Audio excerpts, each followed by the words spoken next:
Selamat malam, saudara-saudara yang dikasihi Tuhan.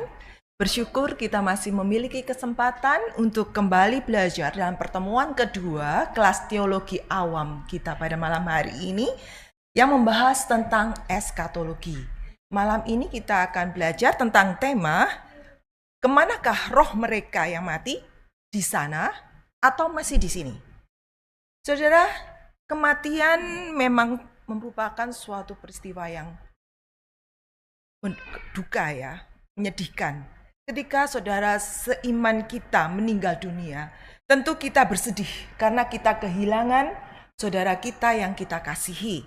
Namun, ketika kita mengingat bahwa kematian bukanlah akhir dari segala-galanya, ketika kita mengingat bahwa tempat yang kita tuju sebagai orang percaya ketika kita mati adalah surga, dan ketika kita merenungkan kemuliaan surga sebagai tempat di mana Kristus berada, dan di sana kita dapat melihat Dia, maka kematian sesungguhnya adalah peristiwa yang paling dipenuhi dengan sukacita. Kemuliaan surga, kemuliaan kekal yang melebihi segala-galanya, kemuliaan yang kita nikmati bersama-sama dengan Tuhan Yesus, inilah yang memberi harapan bagi kita ketika kita menjalani kehidupan kita yang berat. Kita boleh menjadi kuat karena kita melihat pengharapan kita di surga mulia bersama Kristus. Kiranya kita tetap setia mengikut Kristus sampai mati. Mari kita bangkit berdiri, saudara-saudara. Kita akan menyanyikan lagu yang pertama dengan judul Saatku Masuk Surga, keempat baitnya. Dan nanti kita akan menyanyikan bait yang ke-1 bersama-sama. Bait yang kedua adalah wanita saja, ya. Kemudian bait ketiga pria saja. Bait yang keempat semua, ya. Semua wanita, laki-laki, semua. Dan nanti ada overtone pada bait yang keempat, masuk bait yang keempat. Kemudian yang terakhir kita akan ulang ada koda pada saat lihat Yesus, ku akan bersorak jaya. Saudara-saudara, karena lagu ini mengajarkan kebenaran firman Tuhan mengenai bagaimana sukacita surga itu melebihi segala kesulitan kita di dunia, maka kita boleh bersukacita. Nah, untuk menyatakan sukacita kita, nanti pada waktu refren, tolong pada waktu refren, mulai bait yang kedua kita bertepuk tangan, ya. Mulai bait kedua saja, refren bait kedua. Yang pertama tidak perlu. Mari kita nyanyikan Saat Ku Masuk Surga.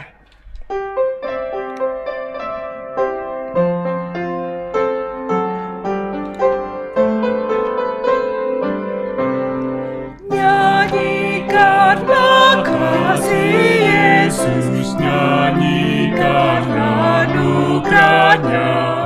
Dia siapkan aku tempat di rumah terang mulia. Saat ku masuk surga, oh betapa hari yang bahagia.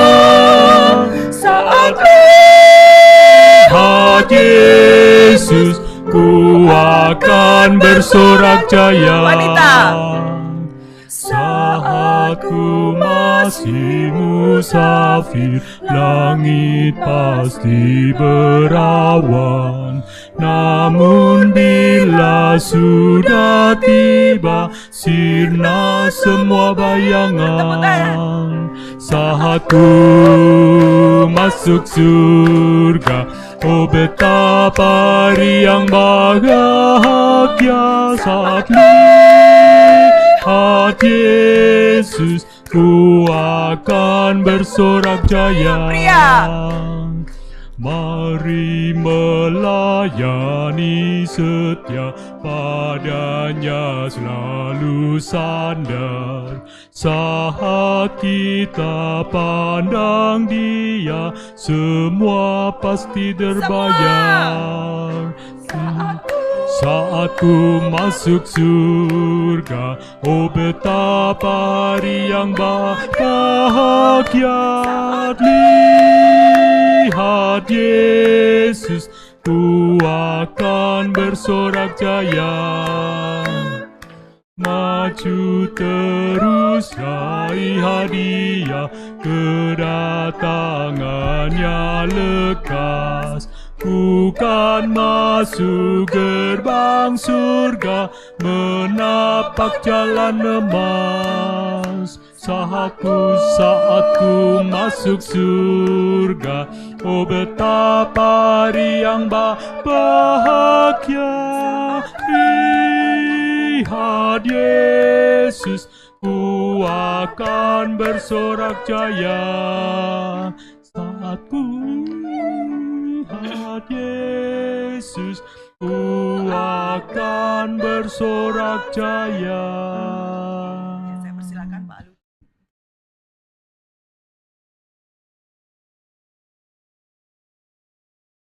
Bapak Ibu Saudara sekalian, satu hal yang memberikan kepada kita pengharapan bahwa di dalam Kristus kita memiliki sukacita akan hari yang bahagia itu.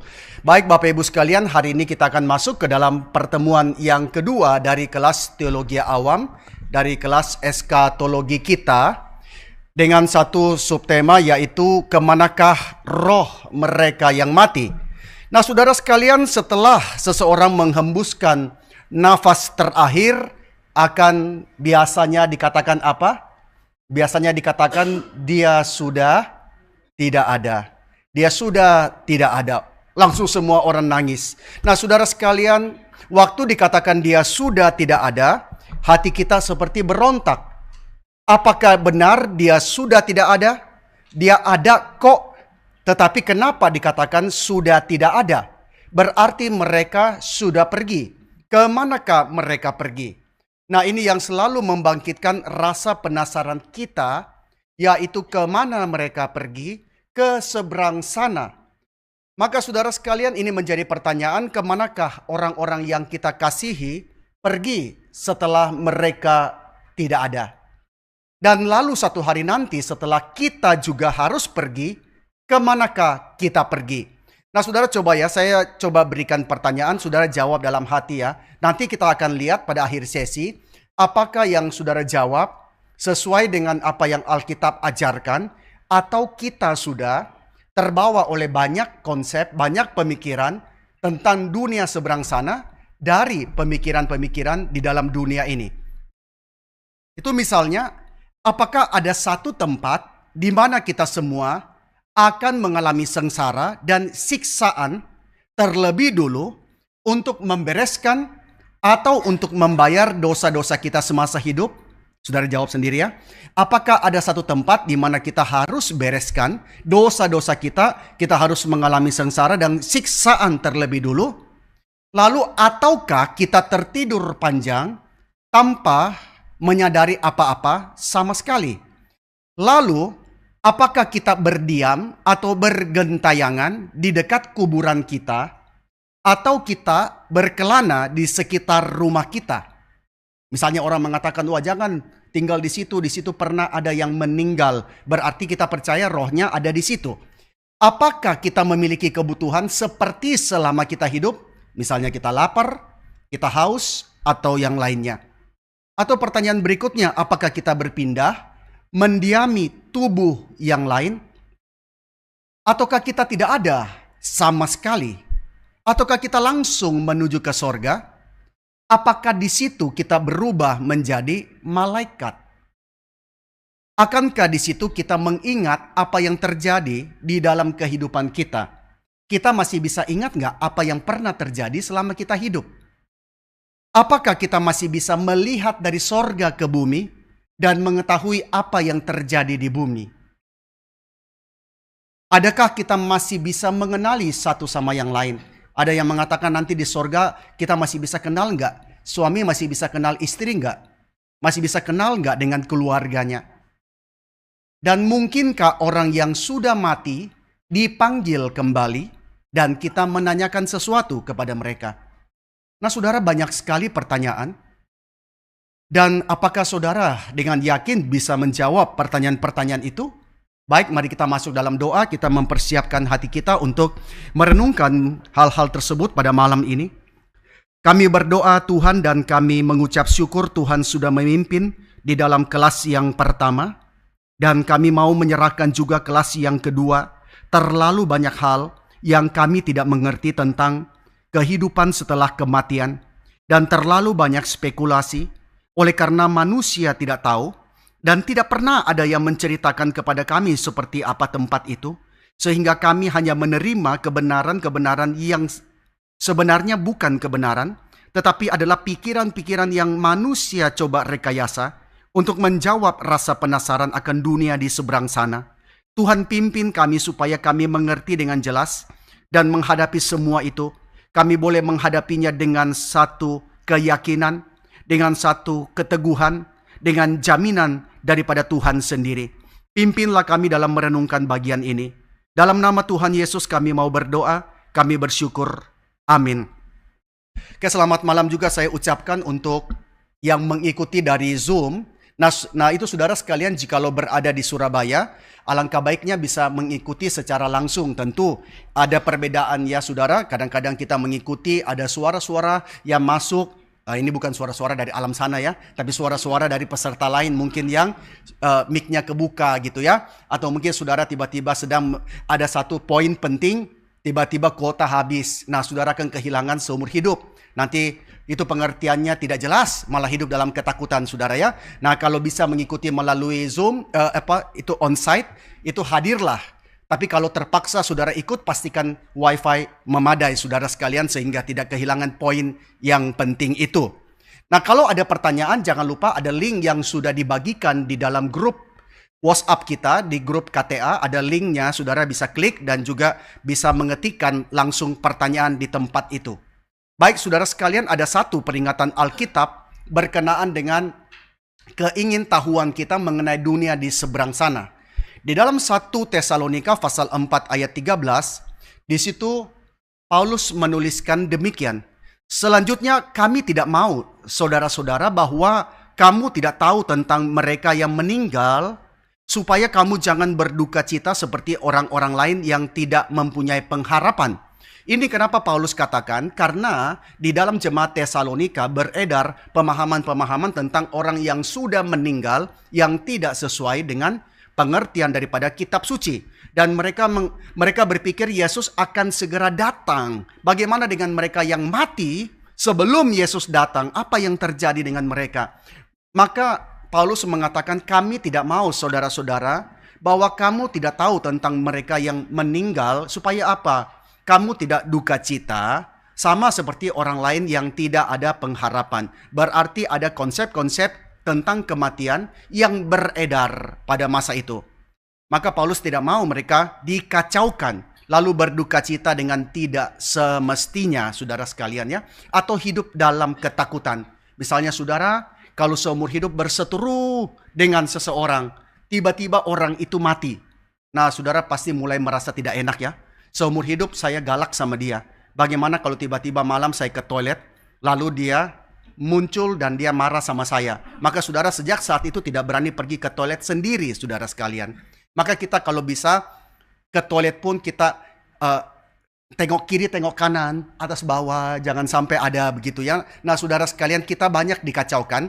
Dan konsep kita, bahkan konsep orang Kristen tentang dunia orang mati, itu banyak diadopsi dari apa? Dari pemikiran dunia di luar sana, yang masuk misalnya ke dalam dunia entertain. Lalu saudara nonton film, saudara merasa bahwa inilah kebenaran itu. Misalnya saudara nonton film Ghost, lalu saudara pikir, oh mereka yang sudah mati, mereka belum pergi ke situ. Atau nonton film Coco, saudara sekalian ya. Ini adalah satu film, itu Coco adalah tentang anak umur 12 tahun bernama Miguel yang tanpa sengaja terbawa ke dunia orang mati. Lalu dia cari bantuan kepada kakek buyutnya yang seorang musikus untuk bisa merubah larangan bermain musik di dalam keluarganya karena anak itu cinta musik. Nah, konsep daripada film Coco ini terinspirasi dari hari raya Meksiko, saudara sekalian, yaitu Day of the Dead. Hari raya orang mati. Sama mungkin kalau di dalam orang Tionghoa itu hari Cimbeng ya saudara. Maka orang-orang pergi ke kuburan supaya bisa bertemu dengan jiwa roh dari kerabat mereka yang sudah berpulang. Nah, mereka yang masih hidup kemudian membangun altar, lalu menyediakan aneka macam makanan minuman favorit dari orang yang sudah meninggal itu. Juga mereka menaruh foto-foto, mereka taruh barang-barang kenangan dari orang-orang yang sudah pergi. Ini tujuannya apa? Untuk membujuk mereka yang sudah mati untuk mau datang berkunjung. Supaya roh-roh itu bisa mendengar doa dan kata-kata dari yang hidup kepada mereka. Nah, saudara, kadang-kadang tanpa sadar kita waktu nonton itu kita menerima seakan-akan itulah dunia orang mati. Lalu kita percaya dunia itu, bahwa orang-orang yang kita kasihi yang sudah pergi, kita masih bisa berjumpa, mereka masih bisa datang, kita masih bisa menanyakan mereka sesuatu atau minta restu kepada mereka. Nah, betulkah dunia orang mati seperti itu? Nah, ini saudara ya, maka malam ini kita coba bahas dan kita akan melihat bahwa Alkitab sangat berbeda mengenai konsep dunia orang mati. Nah, pertama-tama, di manakah tempat orang-orang percaya setelah mereka mati? Nah, saudara, saya kasih lihat satu bagan supaya sebelum saya bahas, saudara punya pengertian ya. Ini saya coba rangkum, saya coba gambarkan, pikirkan, dan summary. Jadi saudara lihat dulu, nanti kita akan bahas ya. Jadi di dalam bagan ini saudara bisa lihat bahwa orang yang hidup setelah kematian, tubuhnya di bumi, kemudian jiwanya atau rohnya, kita bukan penganut daripada trikotomi ya. Tubuh, jiwa, dan roh itu berbeda, tetapi dua, dikotomi, tubuh, jiwa, atau roh. Maka jiwa atau roh itu pergi ke satu tempat yang di dalam perjanjian lama itu disebut sebagai Sheol, yang sebenarnya lebih serem Pyongyang saudara ya. Sheol. Kemudian di dalam perjanjian baru dalam bahasa itu Yunani adalah Hades, dan yang kita kenal dengan intermediate state. Dan orang roh daripada orang percaya itu akan ke surga, atau juga disebut dalam Alkitab itu Firdaus atau pangkuan daripada Abraham. Lalu roh yang tidak percaya kemana? Itu ke tempat yang disebut sebagai neraka. Itu adalah satu tempat dunia yang temporer tentang penghakiman dan penghukuman, dan menantikan sampai second coming of Christ. Setelah itu orang benar, jiwanya kembali dipersatukan dengan tubuhnya, dibangkitkan dalam kemuliaan, dan mereka hidup dalam new heaven and new earth. Tetapi mereka yang tidak percaya, mereka dari neraka itu jiwanya dibangkitkan, tetapi dibangkitkan dalam tubuh kehinaan. Dan tempat daripada mereka itu nanti disebut sebagai lautan api. Dalam Alkitab saudara, kalau pernah baca lautan api, Gehenna, penderitaan kekal, nah itulah tempat mereka. Oke, kita nanti lihat lagi pada akhir daripada itu kelas ini ya. Nah saudara sekalian, di manakah orang-orang percaya berada ketika mereka sudah mati? Nah saudara, berdasarkan karya sempurna Kristus. Nah saudara ya, karya sempurna Kristus, maka kita bisa dengan firm, dengan yakin kita mengatakan bahwa sorga terbuka bagi orang-orang percaya segera setelah kematian mereka. Tidak main lama saudara, segera setelah kematian mereka. Mereka tidak harus menderita hukuman atas dosa-dosa mereka di dalam penyucian apapun lagi. Ada yang mempercayai orang sebelum mati, orang percaya masih banyak dosanya harus dimurnikan, maka masuk ke dalam penyucian lagi saudara. Tapi kita percaya bahwa orang yang sudah percaya begitu mereka mati, berdasarkan karya yang sempurna daripada Kristus, maka mereka langsung menuju kepada sorga. Oleh karena Kristus telah menggenapi segala sesuatu. Kita bisa lihat seturut daripada Lukas pasal 16, yaitu kisah siapa? Kisah Lazarus dan orang kaya. Si miskin Lazarus serta-merta setelah kematiannya, dia dibawa kepada pangkuan Abraham oleh malaikat, dan dia di situ berada di dalam persekutuan dengan Abraham, menikmati sukacita kekal selamanya saudara. Nah ini satu-satunya perumpamaan yang Yesus beri nama saudara ya. Jadi saudara cari perumpamaan yang lain, tidak ada yang diberi nama. Ini satu-satunya perumpamaan yang ada diberi nama. Dan orang kaya, Yesus tidak terlalu peduli. Orang kaya tidak dicatat namanya. Maka saudara, di sini cara pandang kerajaan Allah itu sangat berbeda ya saudara. Kalau kita mungkin 10 orang terkaya di dunia tercatat. Tetapi siapa 10 orang termiskin di dunia?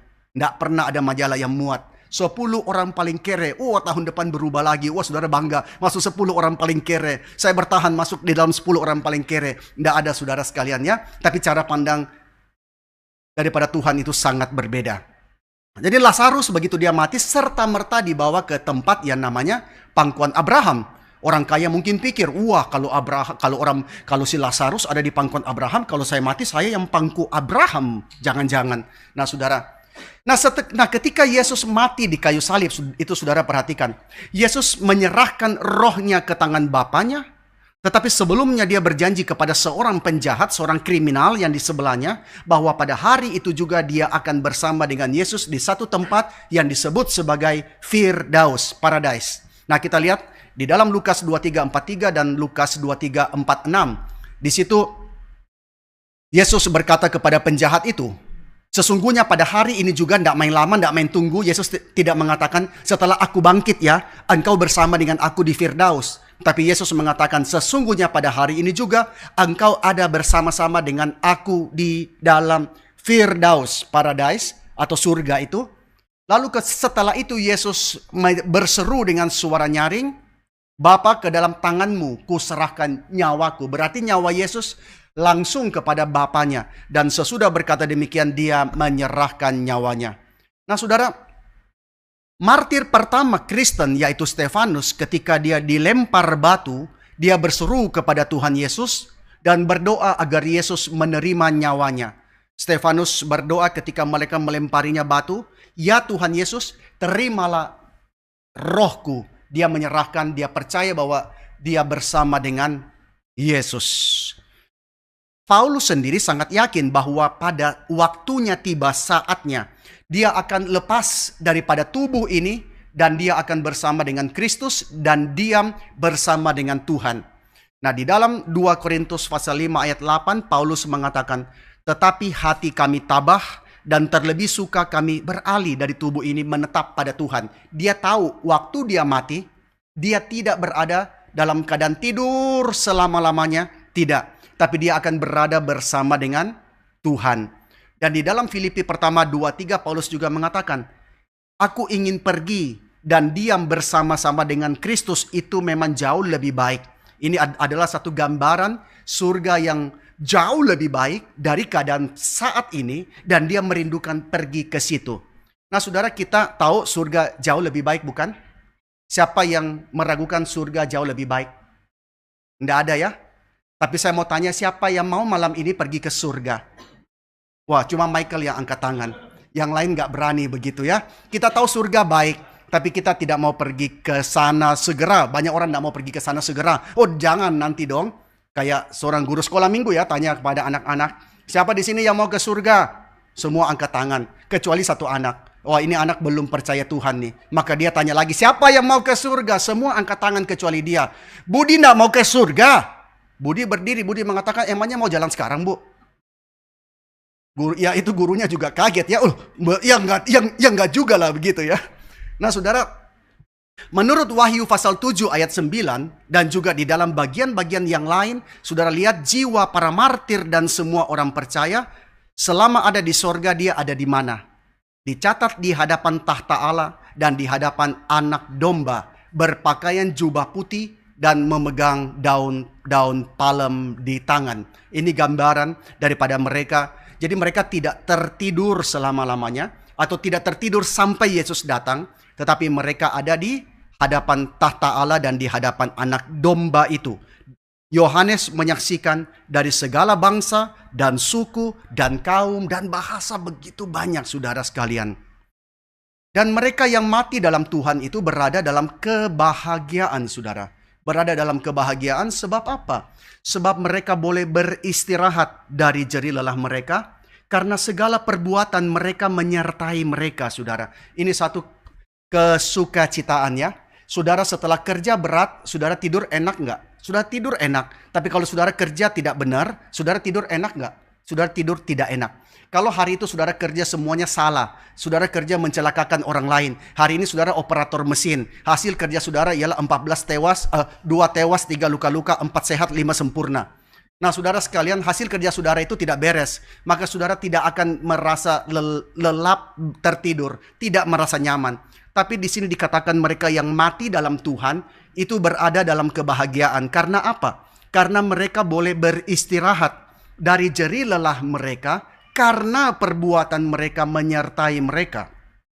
Wah, ini satu kebahagiaan yang besar, saudara ya. Satu hari nanti saudara yang giat kerja, wah saudara, ya tentu bahagia ya. Tapi saya percaya orang yang giat kerja, ada satu sukacita yang begitu besar menyertai mereka.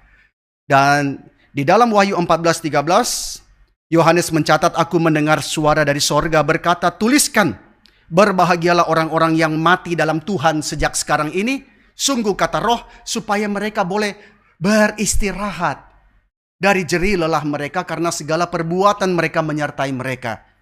Itu pendeta Stephen Tong seringkali mengatakan, saya nanti ngasonya di situ aja, menikmati istirahat yang lama, tidur di situ, menikmati segala perbuatan, segala jerih lelah yang sudah menyertai. Lalu dalam Wahyu 20 ayat 4 juga sama ya, mencatat bagaimana mereka akan memerintah satu hari nanti bersama-sama dengan Kristus. Jadi saudara lihat ya, bayangan yang gilang gemilang menantikan orang-orang percaya. Ini satu gambaran yang saudara tidak temukan di dalam buku manapun juga. Gambaran yang gilang gemilang. Dan meskipun orang-orang percaya pada saat kematian mereka, dengan segera mereka berbagian di dalam bahagia surgawi, tetapi apakah itu sudah kondisi yang sempurna? Oh, saya mau berada di situ. Di situ adalah kondisi yang sempurna. Belum, saudara sekalian. Belum. Meskipun orang-orang percaya pada saat mereka mati, mereka segera berbagian. Jadi saudara, pada saat kita sedang berada di rumah duka ya, kita penghiburan ya. Keluarga berduka ya saudara. Keluarga masih berduka, tetapi saudara jangan lupa bahwa orang yang percaya, yang kita kasihi, yang sudah pergi, pada saat itu dia dengan segera berbagian di dalam bahagia sorgawi. Betul yang dikatakan, kita berduka tetapi dia sudah berbahagia bersama dengan Tuhan. Tetapi bahagianya belumlah kondisi yang sempurna. Kenapa belum sempurna? Kenapa belum sempurna? Sebab tubuhnya masih ada di dalam kubur, atau tubuhnya sudah dikremasi, mungkin abunya sudah dilarung, dan tubuhnya yang di dalam kubur itu bisa membusuk. Tubuh dan jiwa masih terpisahkan. Tubuh dan jiwa masih terpisahkan dan mereka belum turut di dalam kebahagiaan kekal, di dalam persekutuan satu sama lain. Jadi surga itu bahagia, tetapi belum dalam kondisi yang sempurna. Wah saudara, ini luar biasa ya. Ketika kita kembali kepada Tuhan satu hari nanti, betapa bahagianya saudara. Lalu ketika Yesus datang, saudara nggak tahu berapa bahagianya lagi saudara. Kita terlalu remeh keadaan pada saat ini dibandingkan nanti saudara. Karena itu orang-orang percaya di dalam masa antara itu, yaitu tadi intermediate state itu, mereka mendapati diri mereka itu masih di dalam keadaan mati. Sebagaimana Yesus setelah kematiannya dan sebelum kebangkitannya berada di dalam keadaan tersebut.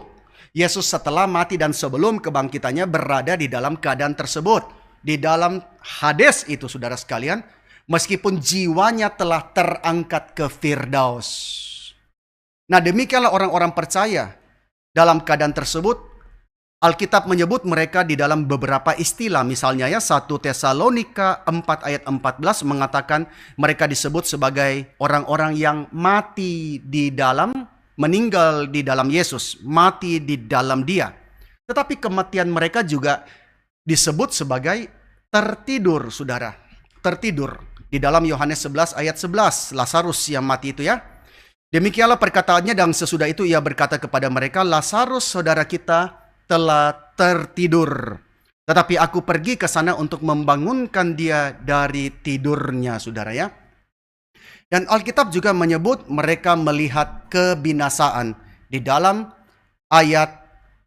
Kisah Rasul 13 ayat 36 disebut bahwa Daud mangkat dan dibaringkan di samping nenek moyangnya dan dia memang diserahkan kepada kebinasaan.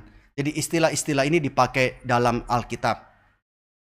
Maka semua yang terjadi itu saudara, itu membuktikan bahwa masa antara itu intermediate state itu belumlah keadaan yang final. Jadi saudara, surga bukan destinasi final kita ya. Karena Kristus adalah juru selamat yang sempurna. Ingat ya, Kristus adalah juru selamat yang sempurna. Maka Kristus tidak berhenti sampai kepada menebus jiwa kita saja. Melainkan dia juga menebus tubuh kita. Jadi ingat ya, Kristus bukan cuma menebus jiwa kita saja, tetapi Kristus menebus tubuh ini. Dan kerajaan Allah karenanya akan disempurnakan. Kapan? Ketika Kristus sudah membinasakan segala pemerintahan dan kekuasaan dan kekuatan, serta dia meletakkan semua musuh-musuhnya di bawah kakinya. Di dalam 1 Korintus 15:24-26. Kerajaan Allah akan disempurnakan ketika segala dikatakan dia membinasakan segala pemerintahan, kekuasaan, dan kekuatan. Dan terakhir, musuh terakhir yang dibinasakan ialah maut. Nah, saat itulah kerajaan Allah itu sempurna. Sebelum masa itu, apa yang terjadi saudara? Di sorga, bukan cuma di bumi ya, di sorga dan di bumi ada pengeluhan. Pengeluhan yang merindukan hari itu tiba. Ada pengeluhan akan hari depan yang sempurna itu, di mana semua orang-orang percaya kita menantikan satu pukulan terakhir yang dilancarkan. Ini seperti pukulan terakhir kalau petinju ya, ini pukulan terakhir yang merobohkan. Dan kemenangan sempurna yang akan dicapai. Di surga saudara lihat, Wahyu pasal 6 ayat 10, jiwa-jiwa daripada martir, mereka yang percaya yang sudah mati, mereka berseru kepada Tuhan. Mereka berseru dengan suara nyaring, berapa lamakah lagi, ya penguasa yang kudus dan benar, engkau tidak menghakimi dan tidak membalaskan darah kami kepada mereka yang diam di bumi.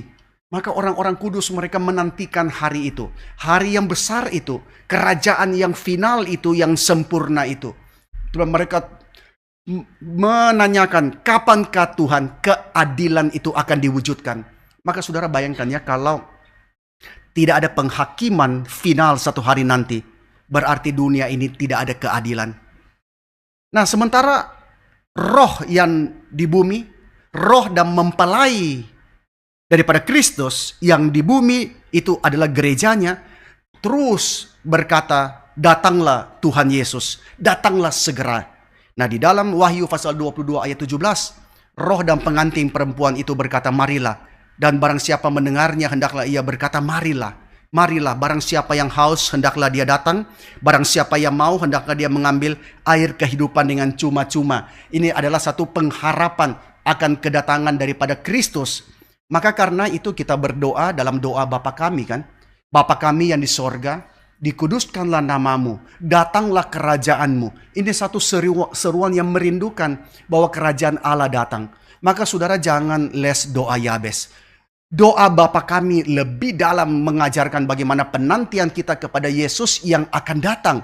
Datanglah kerajaanmu, karena itulah yang kami nantikan. Dunia ini dengan segala kemewahannya, dunia ini dengan segala kelebihannya. Kalau saudara hari ini hidup, sementara ini hidup nikmat, di dalam segala kelebihan, tidak ada kekurangan, kelimpahan, kekayaan. Saudara jangan lupa ini belum final. Karena akan datang satu hari nanti kerajaan yang final itu. Maka kita berdoa, datanglah kerajaanmu. Dan saudara perhatikan, bukan cuma di sorga dan di bumi. Melainkan Kristus sendiri mempersiapkan kedatangannya. Mempersiapkannya di mana? Mempersiapkan di sorga dan juga di bumi. Di sorga apa yang dipersiapkan? Yesus mempersiapkan tempat bagi umat kepunyaannya. Nah, saudara tidak perlu takut kehabisan kaplin, saudara ya. Ada orang yang takut kehabisan kaplin sampai masuk surga pun juga senggol sana, senggol sini supaya bisa dapat kaplin di surga. Saudara nggak usah takut. Yesus mengatakan dalam Yohanes 14 ayat kedua, di rumah Bapakku banyak tempat tinggal. Nah, saudara takut kalau aku menginjili, nanti 10 orang itu menginjili, aku injili 10 orang, nanti satu rumah isi semua 10 orang. Wah, sesak. Nggak usah menginjili lah, satu rumah sendiri, kaplin kecil, apartemen model apa, model studio pun tidak apa-apa begitu. Nah, saudara, Yesus mengatakan di rumah Bapakku banyak tempat tinggal. Aku pergi ke situ mempersiapkannya. Aku akan datang kembali. Datang kembali pasti untuk menjemput umat kepunyaannya. Untuk nanti bersama-sama dengan dia. Di mana Yesus berada, disitulah mereka berada. Sementara di bumi, Yesus memerintah sebagai raja. Bukan sebagai raja dengan kuasa politik ya saudara. Yesus memerintah oleh kasih karunia-Nya di dalam gereja. Oleh kuasanya di dalam dunia ini. Sampai kapan? Sampai dia selesai mengkumpulkan semua orang pilihannya dan menaklukkan musuh-musuhnya. Di dalam 1 Korintus 15 ayat ke-25. Karena dia harus memegang pemerintahan sebagai raja sampai Allah meletakkan semua musuhnya di bawah kakinya. Nah, mungkin saudara bertanya kenapa banyak sekali ayat. Nah, setiap kali saya mengajar, saya selalu mencantumkan ayat-ayat itu supaya saudara belajar untuk menilai kebenaran berdasarkan apa yang dinyatakan di dalam kitab suci. Maka kita menghindari spekulasi-spekulasi saudara di dalam pengajaran. Maka ketika ngajar, saya mencantumkan ayat-ayat itu supaya kita tahu sumbernya di mana dan kita tahu bahwa kita bukan sedang berspekulasi tentang bagian-bagian firman Tuhan. Nah, saudara sekalian, Yesus tidak beristirahat. Dia senantiasa bekerja dan di dalam pekerjaannya Yesus memberikan satu kesan yang sangat kuat bahwa dia akan segera datang.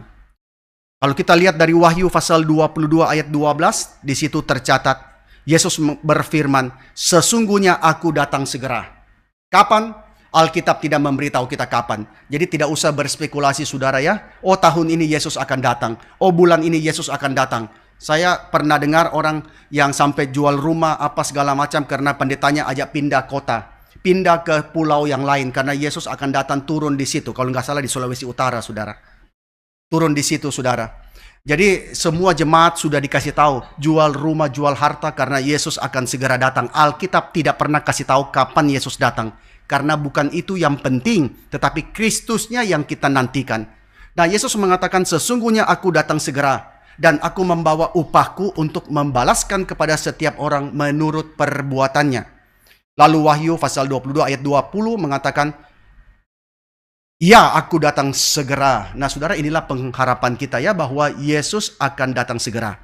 Jadi, bagian pertama, di manakah mereka yang percaya yang sudah pergi? Mereka ada di surga. Selama-lamanya? Tidak. Menantikan Yesus datang kembali pada kali yang kedua. Nah, sekarang kita masuk kepada bagian yang kedua. Cerita dari dunia seberang sana. Siapa yang pernah dapat cerita dari dunia seberang sana? Ada yang pernah dapat bocoran dari dunia seberang sana? Kalau saudara ada dapat bocoran, saudara jual pasti laku sekali, saudara. Nah, bocoran dari dunia seberang sana mungkinkah ada? Apakah orang yang sudah mati itu bisa kembali dan menceritakan kepada kita? Apakah ada yang bisa menceritakan pada kita? Atau adakah orang yang hidup yang bisa pergi ke dunia orang mati dan kembali lagi lalu menceritakan apa yang terjadi di sana? Nah, saudara sekalian ya, kadang-kadang kita percaya, bahkan orang-orang Kristen percaya ketika ada yang mengatakan dia pergi ke sana lalu balik lagi, lalu menceritakan. Pertanyaannya, saksinya siapa? Di Alkitab, sesuatu itu harus ada saksi. Bahkan Allah menciptakan dunia, siapa saksinya? Allah Tritunggal, Bapa, Anak, dan Roh Kudus. Nah, apakah orang yang sudah mati bisa kembali lagi? Atau orang yang hidup, beli tiket? Nggak boleh ya beli tiket one way. Kalau beli tiket one way, semua juga bisa gitu ya. Beli tiket pulang pergi, lalu menceritakan kepada kita.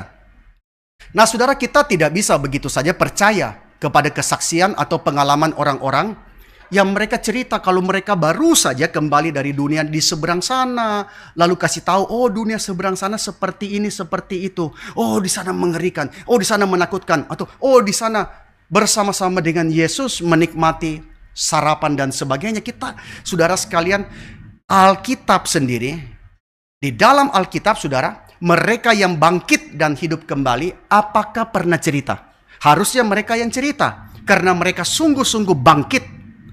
Mereka hidup kembali. Tapi saudara perhatikan, di dalam Alkitab sendiri, mereka yang bangkit dan hidup kembali tidak meninggalkan catatan apa-apa kepada kita tentang apa yang mereka lihat dan mereka dengar di dunia seberang sana. Siapakah yang pernah mati dan dibangkitkan? Di dalam Alkitab kita lihat pada slide, dalam perjanjian lama, Elia pernah membangkitkan anak daripada janda di Sarfat.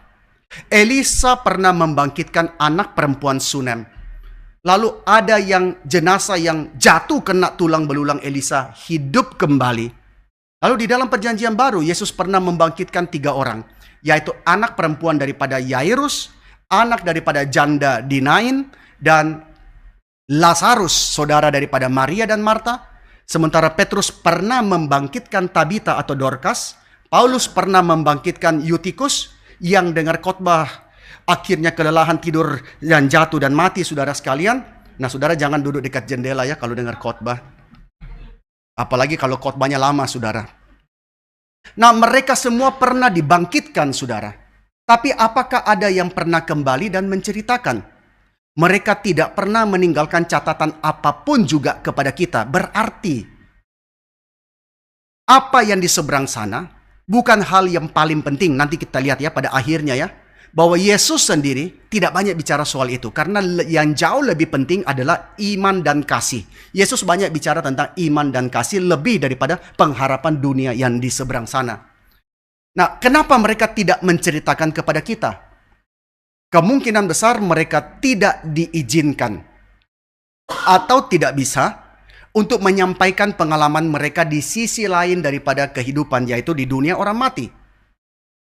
Tetapi menurut Lukas pasal 16 ayat 29, apakah kesaksian orang mati itu penting?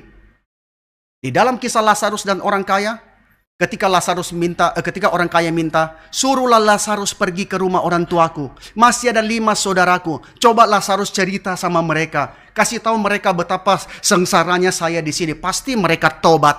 Abraham bilang apa? Tidak ada gunanya. Kesaksian dari dunia orang mati tidak ada gunanya. Maka kesaksian daripada dunia orang mati tidak mungkin mempertobatkan orang. Maka Abraham mengatakan yang bisa mempertobatkan itu adalah firman Tuhan, kitab suci. Maka Abraham mengatakan ada pada mereka kitab Musa dan para nabi. Itu cukup bagi mereka. Maka berarti apa? Kesaksian dari dunia orang mati itu perlu nggak? Nggak perlu.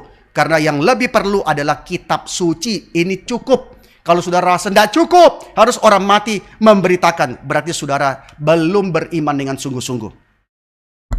Paulus pernah 1 kali dibawa ke langit yang ketiga.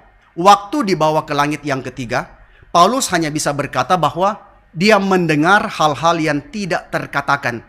Dan hal-hal yang, coba lihat dalam 2 Korintus 12 ayat 4, hal yang tidak boleh diucapkan oleh manusia. Maka Paulus dengar. Tapi Paulus mengatakan bahwa dia mendengar hal yang tidak terkatakan dan tidak boleh diucapkan oleh manusia. Wah, ini ayatnya dari setiap hamba Tuhan dan bagian penggembalaan. Mendengar hal-hal yang tidak terkatakan dan tidak boleh diucapkan, saudara sekalian. Nah, Paulus mendengar hal-hal yang tidak terkatakan dan tidak boleh diucapkan. Maka hanya pengajaran dari kitab sucilah kita mendapatkan. Berarti apa? Melalui pengajaran kitab suci sajalah kita mendapatkan informasi mengenai dunia di seberang sana. Jadi jika saudara mendapatkan pengertian, orang kasih tahu, oh dunia orang mati seperti ini, dunia orang mati seperti itu. Oh kasihan ya, oh kasihan kalau saudaraku mati meskipun dia percaya, dia harus diseret dulu ke dalam tempat di mana di situ dia menderita dulu sebelum masuk ke surga. Saudara lihat apa yang dinyatakan dalam Alkitab. Itulah yang paling penting. Dan sekarang kita masuk kepada bagian yang ketiga, yaitu ingatan tentang hal-hal di bumi. Apakah orang yang mati masih bisa mengingat hal yang terjadi? Menurut saudara masih bisa nggak? Orang yang sudah mati masih bisa ingat tidak hal yang terjadi di bumi? Wah kasihan ya kalau orang mati utangnya banyak. Dia terus ingat, bayangkan saudara. Terus ingat ya. Orang yang utang sama dia belum bayar begitu. Maka ya ini enggak lah saudara ya. Hal-hal seperti itu masa dibawa sampai ke seberang sana saudara. Nanti kalau debt kolektornya juga Kristen mati ketemu lagi di situ, saudara. Wah, ini sekamar selama-lamanya begitu. Nah, enggak. Itu saudara ya, itu spekulasi-spekulasi yang tidak perlu. Nah, kitab suci menyatakan bahwa kematian adalah pemutusan total dengan kehidupan di sini. Tetapi bahwa orang mati bisa mengingat hal yang terjadi kepada mereka di bumi, itu benar nggak? Kematian memang digambarkan sebagai pemutusan total dari kehidupan di sini. Tetapi bahwa orang yang sudah mati masih bisa mengingat hal yang terjadi kepada mereka di bumi, itu benar atau tidak? Benar atau tidak? Mereka masih bisa mengingat nggak? Ada yang mau pergi dulu? Kasih tahu. Mereka bisa mengingat, benar mereka bisa mengingat. Alkitab berkata bahwa apa? Perbuatan mereka menyertai mereka yang mati di dalam Tuhan. Nah, berarti ada satu hint bahwa mereka bisa mengenali perbuatan mereka. Wahyu 14 ayat 13. Dan aku mendengar suara dari sorga yang berkata, tuliskan berbahagialah orang-orang yang mati dalam Tuhan sejak sekarang ini. Sungguh kata roh supaya mereka boleh beristirahat dari jerih lelah mereka. Mereka merasa peace, merasa damai karena segala perbuatan mereka menyertai mereka. Maka hal-hal yang sudah kita lakukan di bumi itu menjadi milik kita, atau yang seringkali disebut sebagai moral possession, menjadi milik kita. Harta yang saudara kumpul di bumi itu tidak ada gunanya, saudara.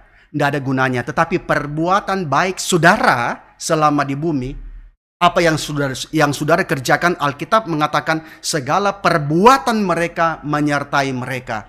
Jadi saudara, kita tidak mungkin bawa apa-apa ya. Setelah kita mati, kita tidak mungkin bawa apa-apa ke sorga. Tetapi hal yang sudah kita lakukan, itu menjadi moral possession. Satu harta moral yang menyertai di dalam kematian. Dan juga apakah orang mati bisa mengenali satu dengan yang lain? Tidak diragukan bahwa yang mati mengenali mereka yang dikenal di bumi. Contohnya apa? Contohnya, orang kaya itu waktu mati langsung tahu. Bapak Abraham. Loh, kok dia tahu itu Abraham? Suruhlah Lazarus. Loh, kok tahu itu Lazarus? Waktu hidup, pura-pura tidak kenal Lazarus. Lazarus ada di situ minta-minta, pura-pura tidak lihat, pura-pura tidak kenal. Setelah mati, tiba-tiba kenal Lazarus. Bapak Abraham, suruhlah Lazarus. Berarti dia bisa mengenal mereka yang dikenal di bumi. Nah, selebihnya kitab suci dengan konsisten memberitahu kita bahwa pada saat kematian, semua persekutuan dengan bumi, semua persekutuan dengan dunia ini berakhir. Jadi saudara ya, perhatikan. Pada saat seseorang mati, Alkitab itu konsisten kasih tahu bahwa pada saat seseorang mati, persekutuan dengan bumi atau dengan dunia ini berakhir. Maka saudara tidak mungkin ya, mak yang sudah meninggal itu datang kasih tahu kepada saudara, apa yang dipersembahkan itu kurang, tambah lagi ya. Kasih tahu papa, kata mak kurang. Nah, saudara sekalian ingat, orang mati tidak lagi berbagian dengan apapun yang terjadi di bawah matahari.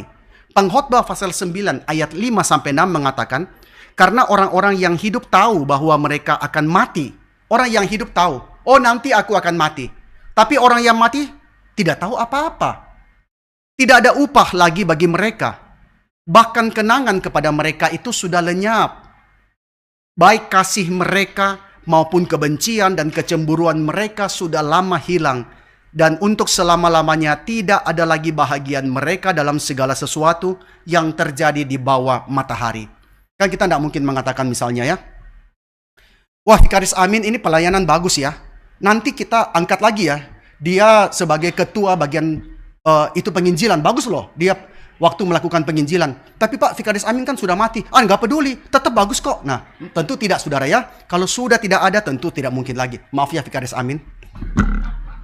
Nah, tidak ada tanda apapun bahwa orang mati masih bisa kontak dengan yang hidup, saudara ya. Mereka itu sudah menjadi bagian daripada alam yang lain yang sepenuhnya terpisah daripada dunia ini.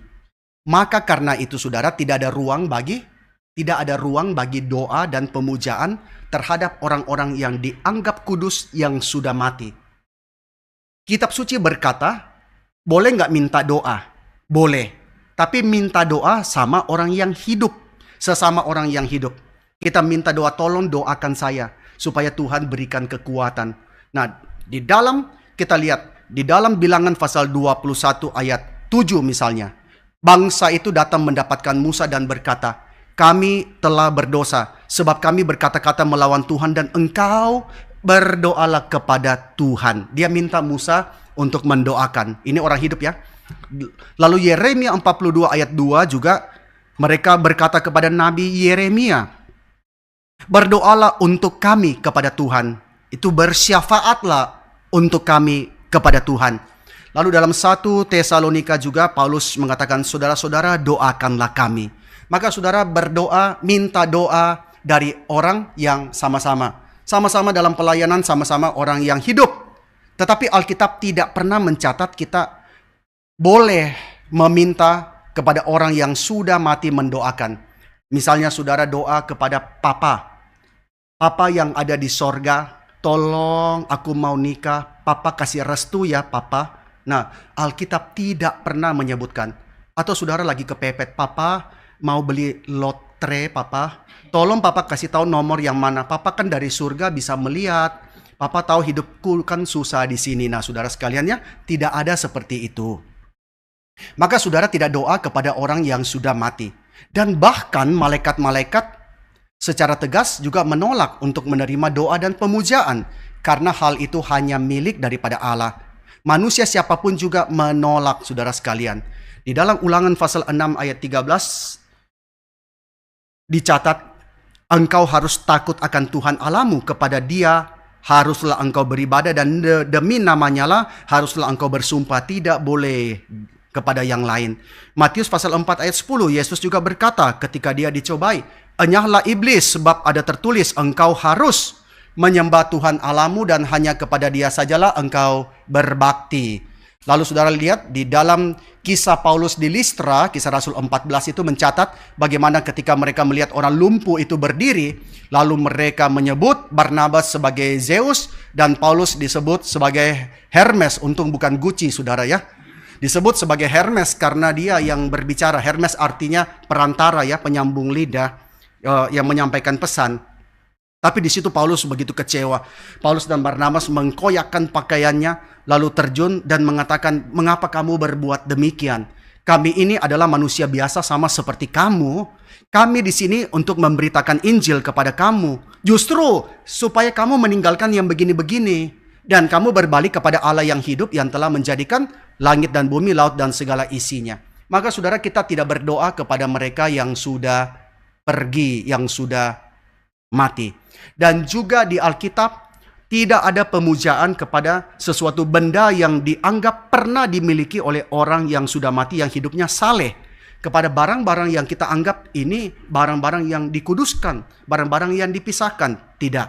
Maka tidak ada sesuatu barang yang lebih nilainya tinggi. Mari kita pergi doa Pak. Ada yang sepertinya kerasukan. Ada Alkitab nggak? Ada Alkitab. Ada Pak. Ada Alkitab yang bekasnya Jongsu nggak pakai? Wah, ini kuasanya lebih besar. Kalau usir setan pakai Alkitab jemaat yang suka datang telat, wah setannya nggak mau keluar. Setannya malah lambat keluar. Kan saudara itu sering ya, di gereja itu banyak Alkitab yang ketinggalan. Dan biasanya kalau dompet yang ketinggalan cepat ada yang cari.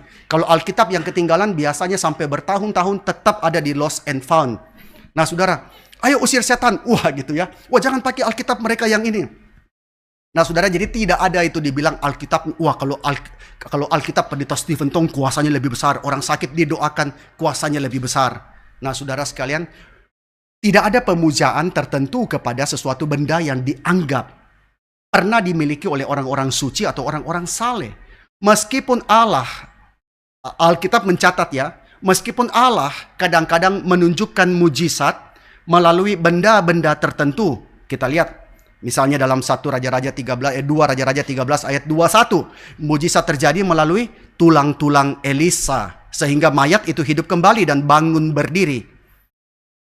Lalu dalam Matius 9 ayat 21 pernah orang itu mengatakan, perempuan itu mengatakan, asalku jamah saja jubahnya aku akan sembuh. Lukas 6 ayat 19. Banyak orang yang berusaha menjamah Yesus karena ada kuasa yang keluar daripadanya. Kisah Rasul 5 ayat 15. Apabila Petrus lewat, setidak-tidaknya bayangannya mengenai salah seorang dari mereka, orang itu sembuh. Ini semuanya catatan, tidak diulangi saudara ya. Jangan pikir, wah kalau pendeta ini lewat bayangannya bisa menyembuhkan. Nah saudara taruh orang sakit semua di bayang-bayang gitu lewat sembuh ya. Tidak saudara, ini hanya momen yang khusus yang terjadi dalam Alkitab. Satu momen yang tidak terulang. Lalu dalam Kisah Rasul 19 ayat 12, bahkan orang membawa sapu tangan atau kain yang pernah dipakai oleh Paulus dan meletakkannya atas orang-orang sakit. Maka lenyaplah sakit penyakit mereka. Itu keluarlah roh-roh jahat. Nanti setelah itu bahaya saudara ya. Karena sapu tangan atau kain Paulus itu bisa dijadikan sesuatu benda keramat. Bahwa harus ada sapu tangan itu. Kalau tidak, roh tidak bisa keluar. Tidak bisa saudara. Harus sapu tangan dari pendeta ini. Baru kemudian bisa sembuh. Itu akhirnya membawa kita kepada pemujaan akan barang-barang itu. Dan saudara lihat juga di dalam bagian itu bahwa sesuatu benda atau materi tidak boleh menjadi objek pemujaan. Nah, di dalam Ulangan 34 ayat 5-6, apa yang terjadi? Musa mati. Musa adalah orang yang sangat besar bagi orang Israel. Hamba Tuhan itu mati di sana di tanah Moab, dan dikuburkannya lah dia di suatu lembah di tanah Moab, di tentangan Bet Peor, dan tidak ada orang yang tahu kuburnya sampai hari ini. Ini sangat bahaya. Kalau orang tahu kuburnya Musa, orang bisa saja menjadikan itu sebagai tempat yang sakral. Mereka bisa saja melakukan penyembahan kepada Musa. Dan demikian pula pada zaman Hizkia, dicatat dalam 2 Raja-Raja 18 ayat 4. Dialah yang menjauhkan bukit-bukit pengorbanan dan yang meremukkan tugu-tugu berhala, dan yang menebang tiang-tiang berhala, dan yang menghancurkan ular tembaga yang dibuat Musa. Sebab sampai pada masa itu orang Israel memang masih membakar korban bagi ular itu yang namanya disebut Nehustan. Maka saudara, Hizkia melakukan satu langkah yang besar. Dia menjauhkan bukit-bukit pengorbanan yang bisa distract fokus ibadah daripada orang Israel. Nah saudara, kita perlu hati-hati. Kadang-kadang ada hal yang kita pegang, kita merasa bahwa ini sesuatu hal yang bisa membawa saya lebih dekat kepada Tuhan. Nah saudara, hati-hati ya, di mana kita akhirnya menjadikan benda-benda itu sebagai benda yang suci begitu ya. Oke, baik saudara sekalian, kita itu selesai pada sesi yang pertama ini. Ada beberapa, banyak saudara ya, bukan beberapa. Apakah ada rapture? Jika iya, seperti apakah? Saudara mau tahu tentang rapture, tentang pengangkatan? Nanti kan 1 minggu lagi, minggu depan Pak Filbert akan bahas itu ya. 1 Korintus 3 ayat 12-13, apakah bicara mengenai intermediate state yang menguji jiwa manusia dengan api? Mari kita lihat ya, 1 Korintus 3 ayat 12-13. Entahkah orang membangun di atas dasar ini dengan emas, perak, batu, permata, kayu, rumput, atau jerami, sekali kelak pekerjaan masing-masing orang akan nampak, karena hari Tuhan akan menyatakannya, sebab dia akan nampak dengan api, dan bagaimana pekerjaan masing-masing orang akan diuji oleh api itu. Ini bukan bicara mengenai satu masa antara di mana orang akan disucikan lagi dalam api penyucian itu ya. Itu bukan saudara, tetapi ini bicara mengenai apa yang orang kerjakan di dalam hidupnya itu satu hari akan diuji. Apa hasil yang dia kerjakan itu. Kedatangan Tuhan itu berapa kali? Sebab ada yang mengatakan dia akan muncul tiba-tiba, tetapi kembali lagi dan muncul lagi untuk terakhir kalinya. Nah, ini juga akan dibahas minggu depan ketika bicara mengenai kerajaan Allah dan masa 1000 tahun itu ya. Premil, postmil, amil. Nah, ini saudara akan banyak perbedaan tafsiran ya, banyak perbedaan pendapat. Orang yang premil punya ayat yang mendukung, orang yang amil bagaimana, postmil bagaimana, kita akan bahas itu minggu depan. Ini jadi tugas bagi Pak Filbert ya. Minggu depan saya menyaksikan saja. Tapi Pak Filbert sudah persiapan sangat banyak bagian ini. Jadi saudara jangan lewatkan ya. Ini banyak hal yang kita bisa mengerti. Jadi kedatangan Tuhan itu berapa kali? Nanti kita saksikan minggu depan. Istilah lebih mudah unta masuk ke lubang jarum daripada kita masuk ke surga, merasa mustahil masuk surga. Apa tanggapan Bapak tentang istilah ini? Nah, saudara sekalian, memang mustahil kita masuk surga. Saudara mau lakukan apapun juga mustahil masuk surga. Nah, ada tafsiran tentang unta lebih mudah masuk ke lubang jarum daripada Lebih mudah unta masuk lubang jarum, itu bukan unta masuk surga ya. Unta masuk lubang jarum lebih mudah daripada kita masuk surga. Nanti salah ngomong lagi, saudara bilang, Pak Pendeta bilang unta bisa masuk surga. Nah saudara, ada tafsiran yang mengatakan begini. Oh, sebenarnya lubang jarum itu adalah satu pintu kecil, gerbang kecil di samping gerbang besarnya Yerusalem. Jadi kalau hari sudah malam, maka gerbang besar itu ditutup. Saudara masuk lewat gerbang kecil itu. Maka unta harus masuk lewat gerbang kecil. Lalu kalau unta mau masuk lewat situ, dia bawa barangnya, bawa bebannya tidak mungkin bisa. Maka harus dilepaskan bebannya. Unta itu harus merunduk, lalu dia kemudian bisa masuk lewat pintu yang namanya lubang jarum itu. Nah, itulah caranya unta masuk lubang jarum. Mudah? Enggak. Dia harus melepaskan semua bebannya. Dia harus menundukkan diri, merunduk, masuk lubang jarum. Bagus nggak? Bagus nggak tafsirannya? Bagus ya. Dia harus melepaskan bebannya ya. Lalu masuk melewati lubang jarum. Tetapi tafsiran itu baru muncul pada abad ke-11. Jadi saudara, di dalam hermeneutika tafsiran itu baru muncul pada abad ke-11 dan sebenarnya di Yerusalem tidak ada pintu yang namanya lubang jarum. Jadi saudara sekalian, kalau betul dikatakan unta masuk lubang jarum itu mustahil, memang mustahil. Kita masuk kerjaan surga itu mustahil nggak? Mustahil saudara. Saudara mau buat kebaikan apapun juga itu mustahil. Maka satu-satunya kemungkinan saudara masuk ke dalam surga hanya melalui karya Kristus yang sempurna di atas kayu salib. Hanya itu satu-satunya cara.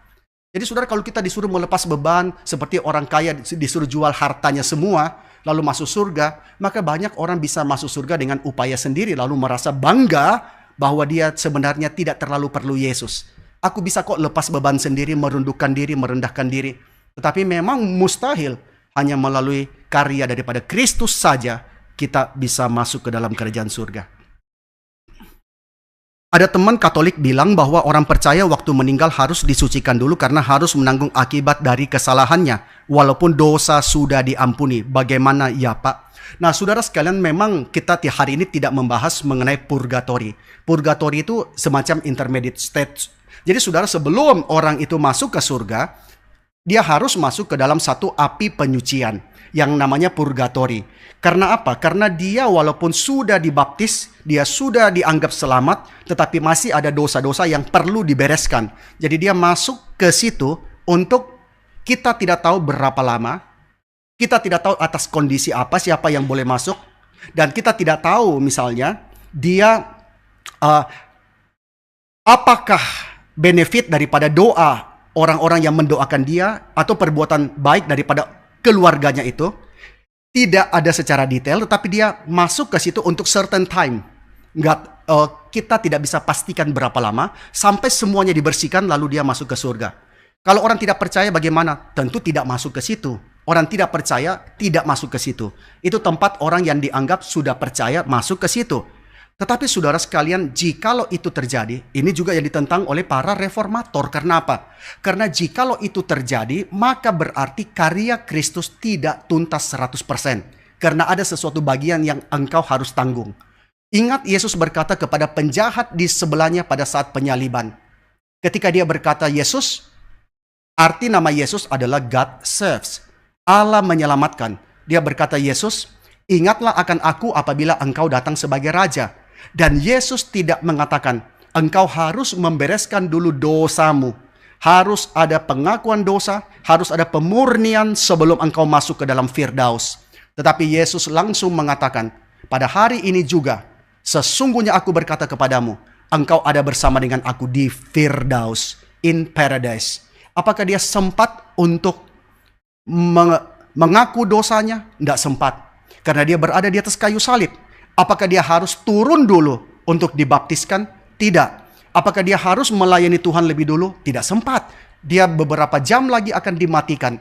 Maka Yesus mengatakan, truly I say to you, bahwa hari ini engkau ada bersama-sama dengan aku di Firdaus. Maka itu membuktikan bahwa karya Kristus tuntas setuntas-tuntasnya. Tidak ada sisa sedikit pun. Kalau karya Yesus tidak ada tuntas sedikit pun, saudara tidak usah jadi orang Kristen. Saudara percaya agama manapun juga semua sama saudara.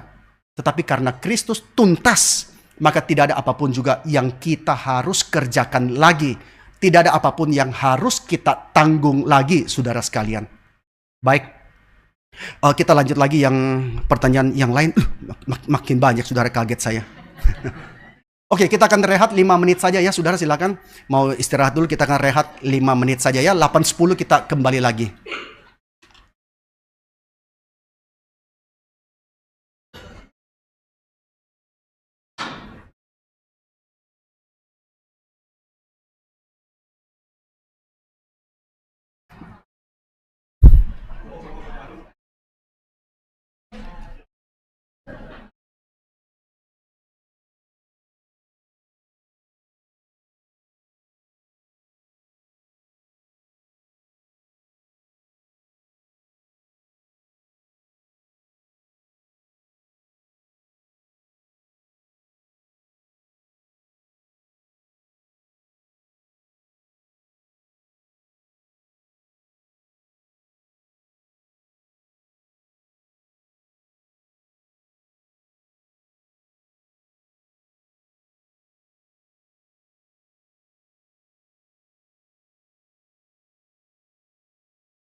Oke, Bapak Ibu, selamat malam. Oke, kita akan lanjut untuk sesi yang kedua. Tapi sebelum saya lanjut, saya minta seorang anak remaja, Yosua, untuk membawakan satu piano ya. Itu satu lagu yang mau menggambarkan itu pada kita bahwa hari ketika Tuhan panggil itu hari yang besar ya. Hari ketika Tuhan panggil itu bukan hari yang mengerikan. Kematian bukan hal yang sangat horor bagi orang Kristen. Kita tentu ada kekhawatiran, tetapi saudara, ada keindahan di dalam waktu Tuhan panggil kita dan waktu Yesus akan datang untuk kali yang kedua. Saya persilakan untuk Yosua memainkan satu lagu, Waktu Namaku Dipanggil. Ini judulnya dalam bahasa Indonesia.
Kita sangat bersyukur bahwa ketika bicara tentang kematian, orang-orang Kristen boleh memiliki satu pengharapan, ada satu keindahan bahwa bila pekerjaanku telah lengkap, telah usai, waktu namaku dipanggil, aku bisa dengan confident menjawab, ya Tuhan. Nah saudara sekalian, kita akan itu melanjutkan pada sesi yang itu kedua.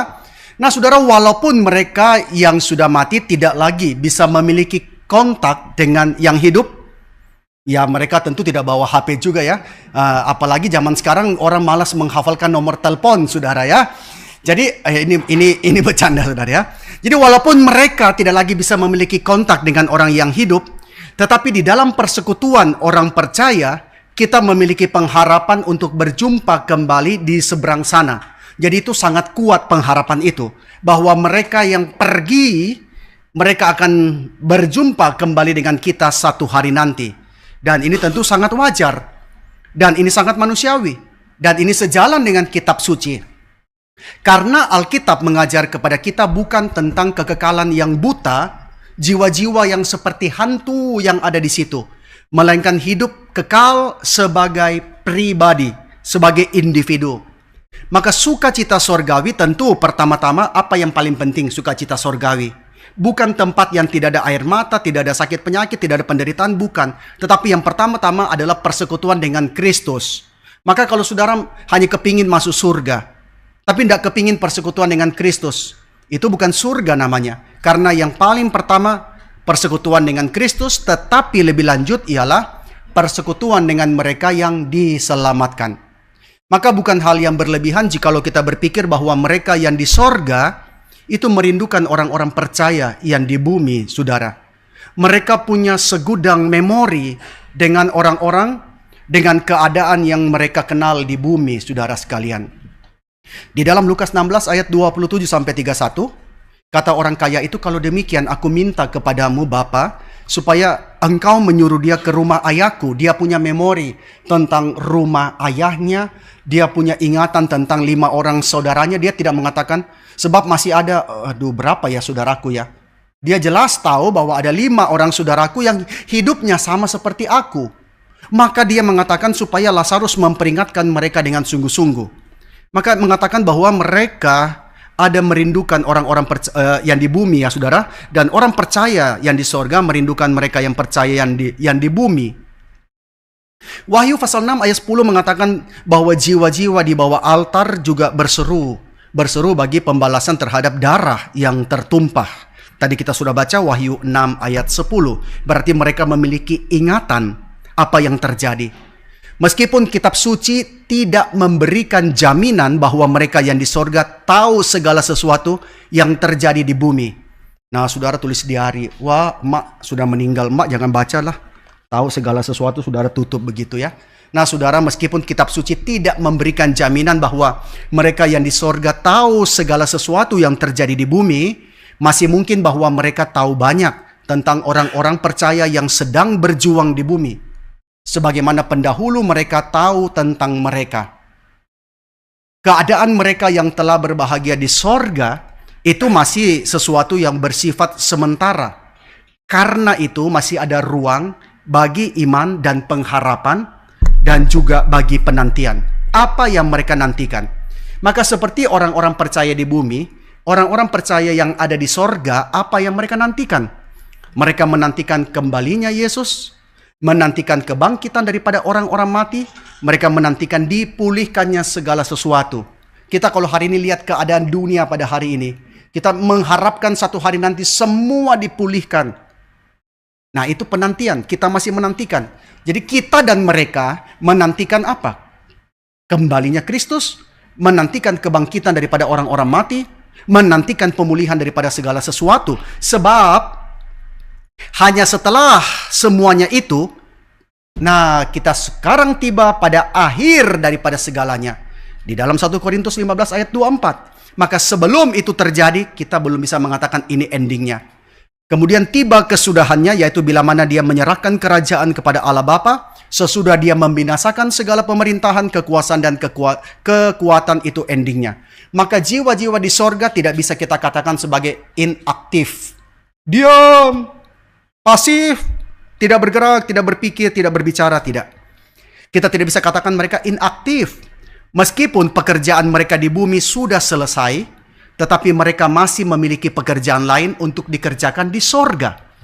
Kitab suci mengajarkan kita dengan jelas di dalam itu slide berikutnya, mereka yang mati dalam Tuhan, apa yang terjadi?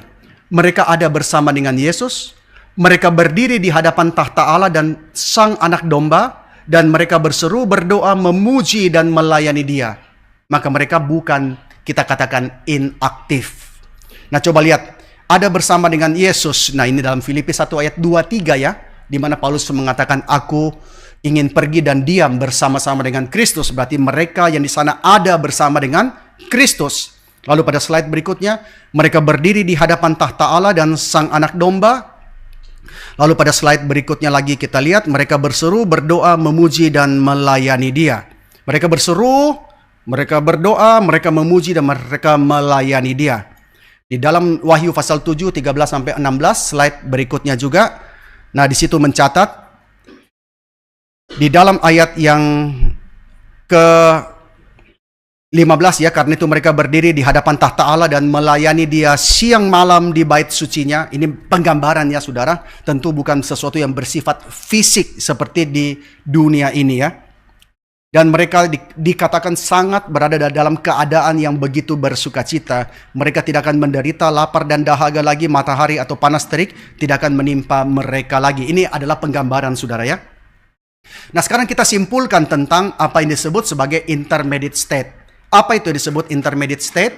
Yaitu kondisi atau status antara seseorang mati dan belum dibangkitkan. Jadi begitu saudara mati, berada di dalam intermediate state, sampai Yesus datang yang mati akan dibangkitkan. Dan memang pengajaran ini kuat di dalam perjanjian baru, tetapi juga kalau kita lihat di dalam perjanjian lama, dalam Ayub 19 ayat 25, di situ Ayub satu menyatakan imannya akan kebangkitan. Ayub mengatakan, tetapi aku tahu penebusku hidup. Dan akhirnya dia akan bangkit di atas debu. Berarti ada masa sampai kepada kebangkitan itu. Nah, berkenaan dengan intermediate state, kita bisa juga memahaminya dari ayat-ayat seperti berikut. Misalnya, Keluaran pasal 3 ayat 6, di mana Allah berfirman, Akulah Allah ayahmu, Allah Abraham, Allah Ishak, Allah Yakub. Nah, Yesus mengatakan dalam Matius 22 ayat 32, Akulah Allah Abraham, Allah Ishak, Allah Yakub. Ia bukanlah Allah orang mati, melainkan Allah orang hidup. Maka berarti yang sudah pergi, dia hidup di sana, menantikan hari kebangkitan itu. Nah, di dalam perjanjian baru, catatan detail tentang intermediate state tidak diberikan secara eksplisit ya, tidak diberikan secara detail, tapi kita bisa simpulkan dari pengajaran tentang kematian fisik dan kebangkitan semua orang, khususnya orang-orang percaya. Nah, ini diajarkan oleh Yesus sendiri. Ini belum, ini slide belum ya. Itu oleh para rasul juga ya. Nah, kita lihat dari Matius 22 ayat 30-32. Saya tidak bacakannya, tapi dari sini kita bisa lihat pengajaran yang menyinggung tentang masa itu, kondisi atau status antara. Dan ditambahkan lagi dalam pengajaran Alkitab, jangan lupa saudara ya, bahwa yang namanya manusia beda sama malaikat. Malaikat hanya roh. Itu manusia adalah kesatuan tubuh dan jiwa. Bukan jiwa yang kebetulan bertubuh. Ingat ya saudara, maka kita menaruh satu perhatian penting kepada tubuh ini. Ada pandangan yang mengatakan bahwa, kayak Platonisme ya, bahwa tubuh ini tidak penting, jiwa itu roh yang penting. Atau orang-orang zaman Yesus ada yang namanya orang-orang essence. Dia menganggap bahwa jiwa kita terpenjara dalam tubuh, waktu kita mati, wah jiwa kita merdeka. Tapi jangan lupa Allah menciptakan kita di dalam tubuh dan jiwa. Maka ini tentu punya arti penting bagi keadaan seseorang setelah kematian. Maka dari hal tersebut kita lihat pada slide 2 kesimpulan menyangkut intermediate state kita bisa tarik. Yaitu pertama adalah bahwa kematian fisik itu bukan berhenti totalnya kehidupan seseorang. Tetapi orang itu terus hidup. Jadi orang yang saudara kasihi yang sudah pergi di mana dia? Dia hidup. Dia tidak mati, tidak berhenti. Bukan berhenti total, tetapi orang itu terus hidup. Bukan semata-mata, hidup dalam ingatan kita, hidup di dalam memori kita, dia masih ada dalam ingatan kita, tidak.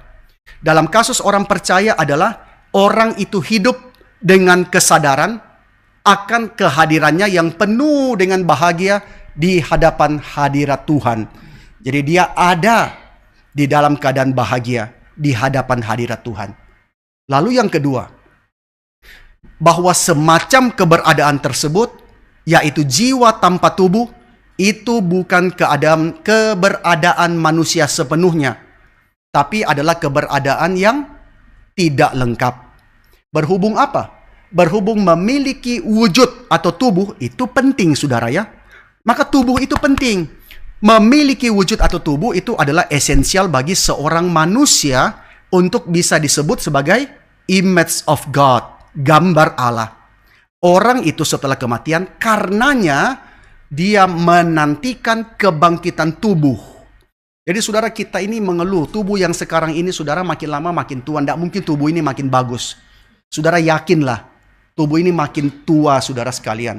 Tidak mungkin makin bagus. Saudara mau pakai serum ini, serum itu, segala macam. Tarik kiri, tarik kanan, segala macam saudara sekalian. Tetap tidak bisa menghalangi saudara. Tubuh ini makin tua. Saudara mau ke Korea Selatan, Utara, mana aja saudara tetap tidak bisa membuat saudara selama-lamanya hidup. Karena kita menantikan tubuh yang baru satu hari nanti. Nah, apa yang Alkitab katakan gambaran daripada intermediate state bagi mereka yang di luar Kristus? Alkitab tidak bicara banyak ya, tidak terlalu jelas. Nah, kitab suci tidak banyak menggambarkan seperti apa detail kehidupan di intermediate state.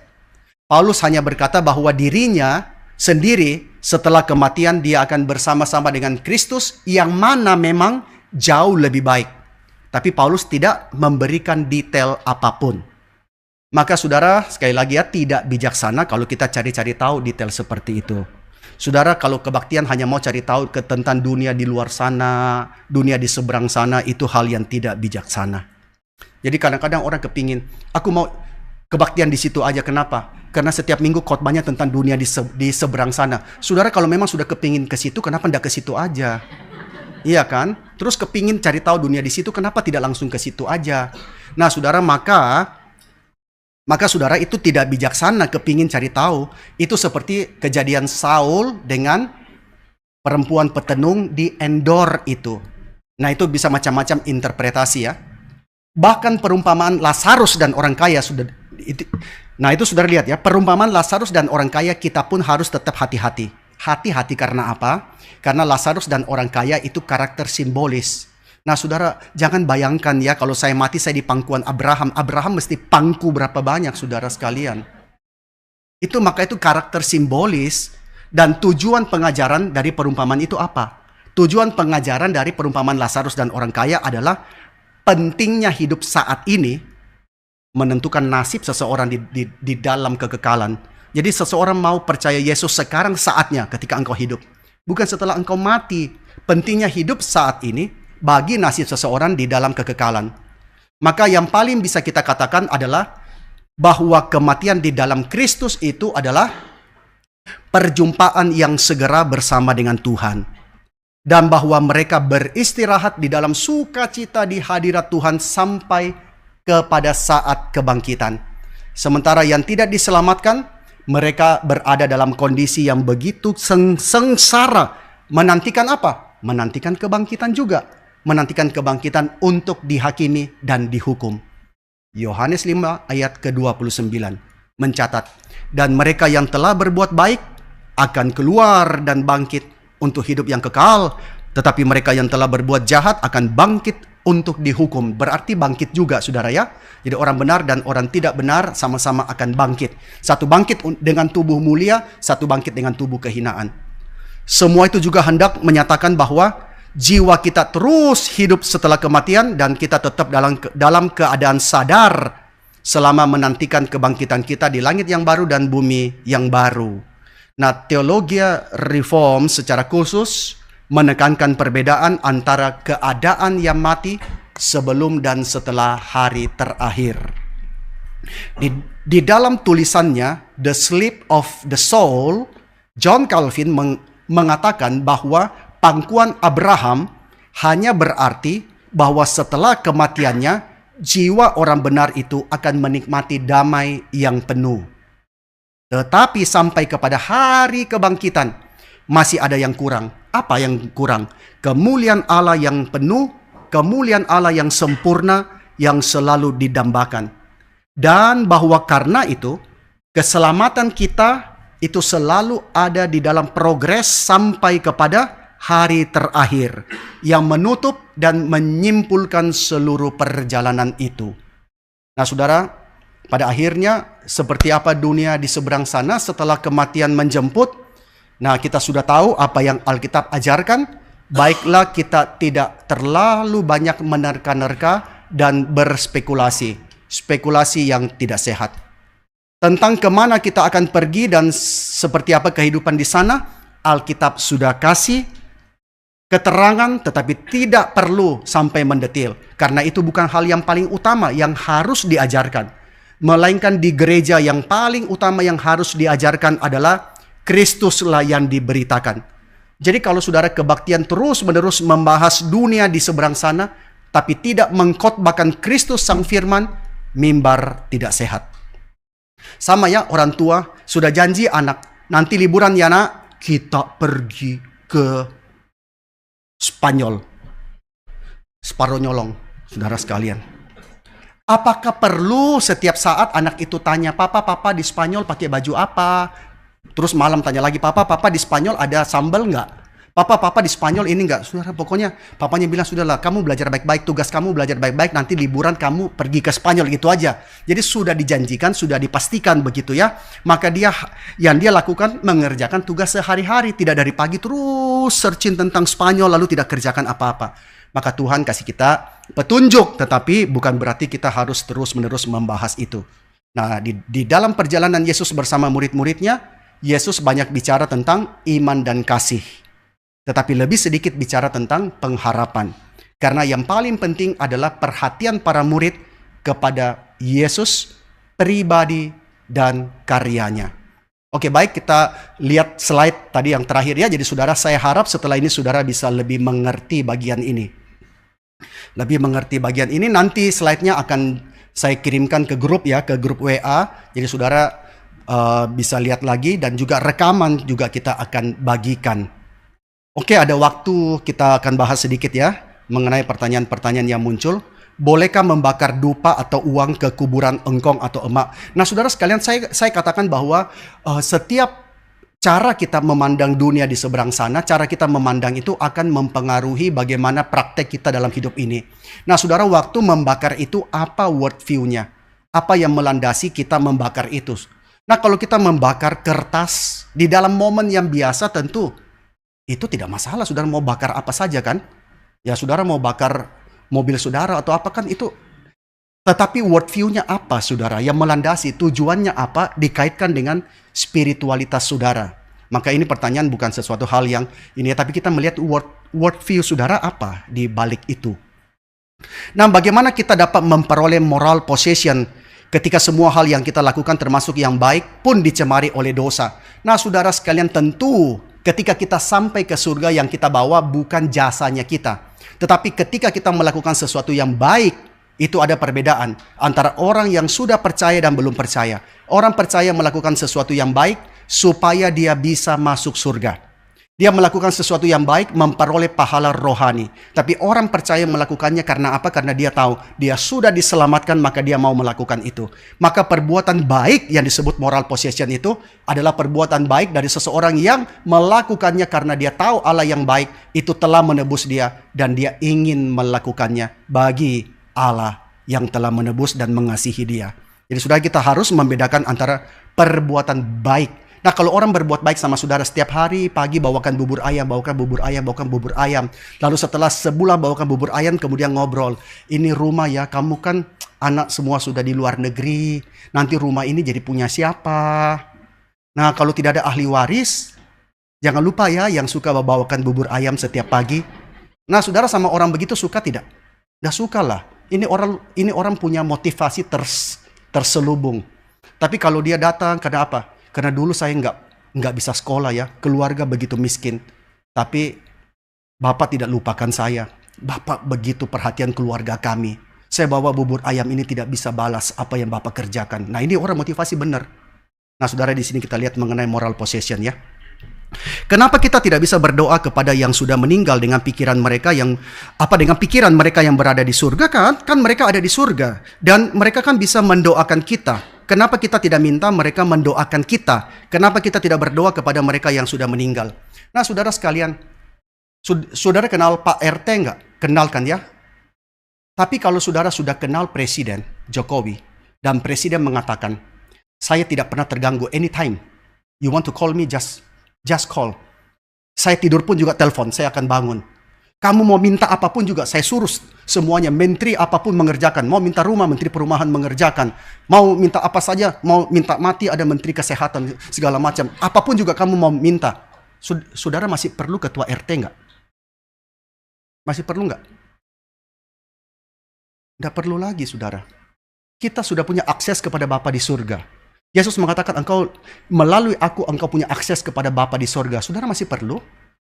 Masih perlu berdoa kepada yang sudah meninggal? Nggak perlu. Kecuali saudara tidak sungguh-sungguh meyakini bahwa Kristus adalah Tuhan dan Juru Selamat. Supaya banyak orang bersaksi. Sekarang banyak orang bersaksi bahwa mereka sudah pergi ke surga atau neraka. Apakah itu berarti palsu? Saudara sudah tahu jawabannya tadi ya. Dari 7 yang pernah melakukan itu mujizat, apakah orang yang dibangkitkan itu pernah kembali lagi?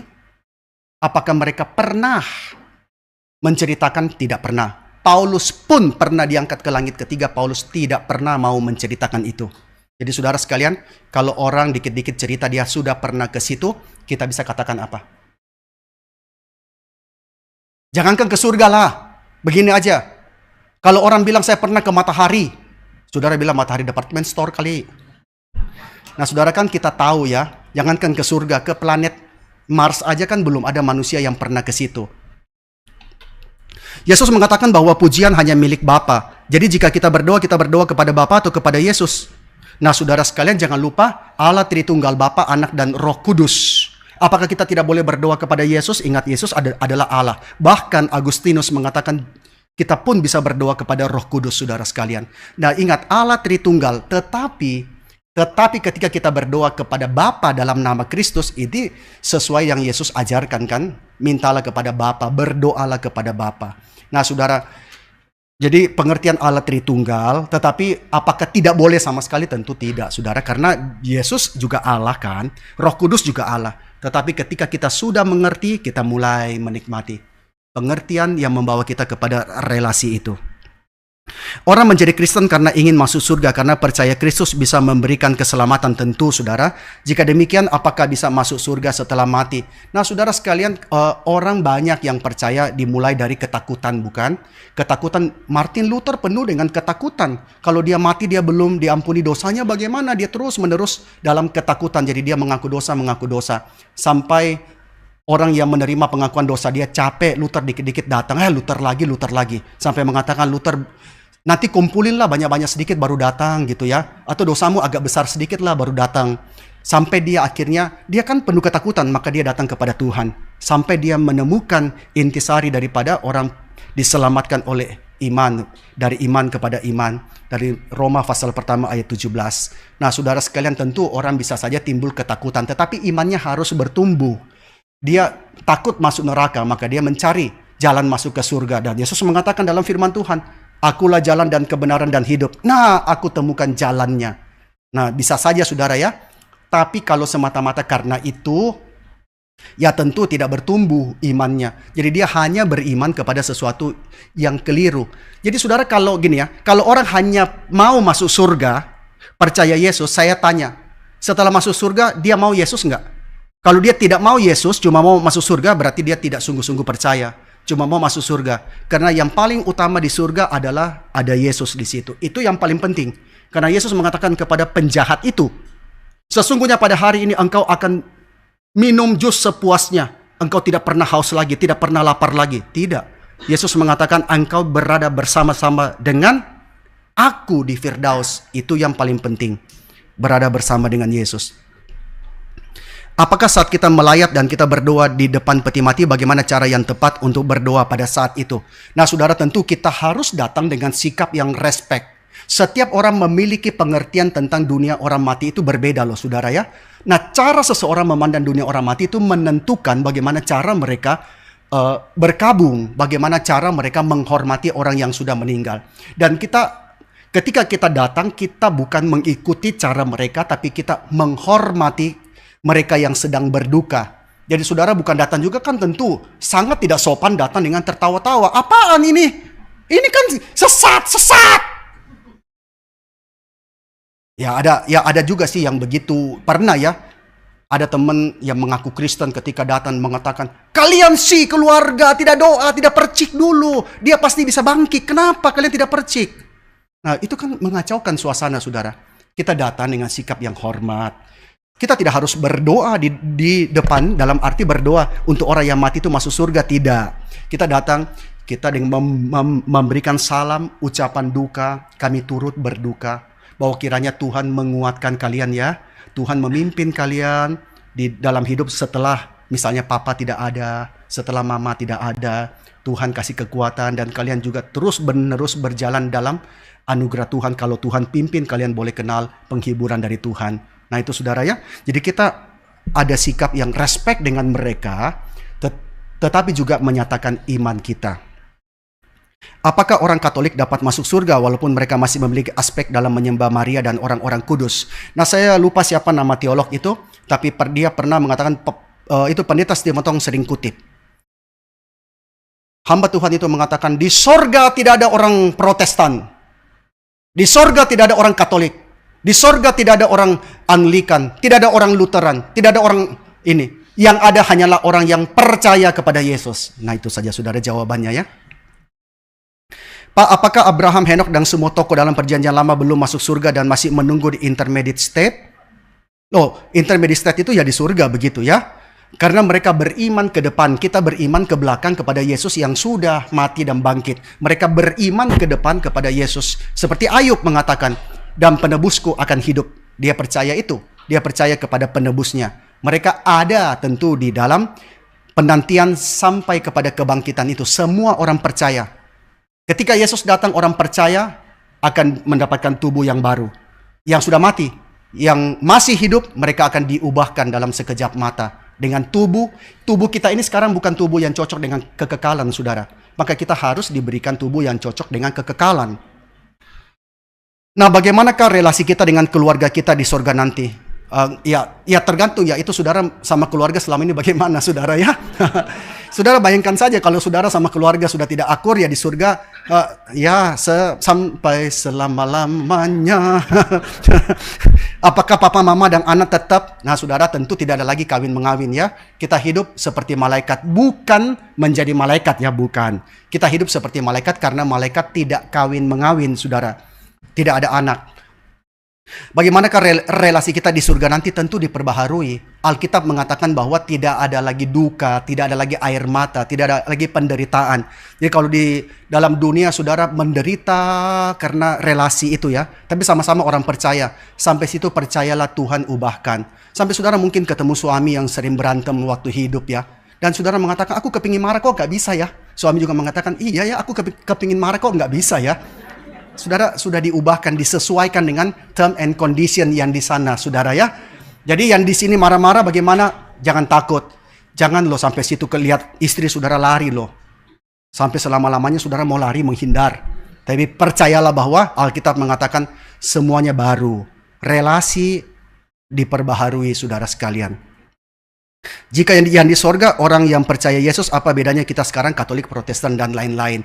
Ya saudara, Tuhan itu tidak memaksakan kita ya. Tuhan tidak membuat kita menjadi robot. You harus hanya reform saja. Tidak boleh yang lain. Yang bisa masuk surga hanya reform. Nah saudara sekalian, kita memiliki kekayaan di dalam pengertian. Tetapi hal yang basic jangan kita kompromikan.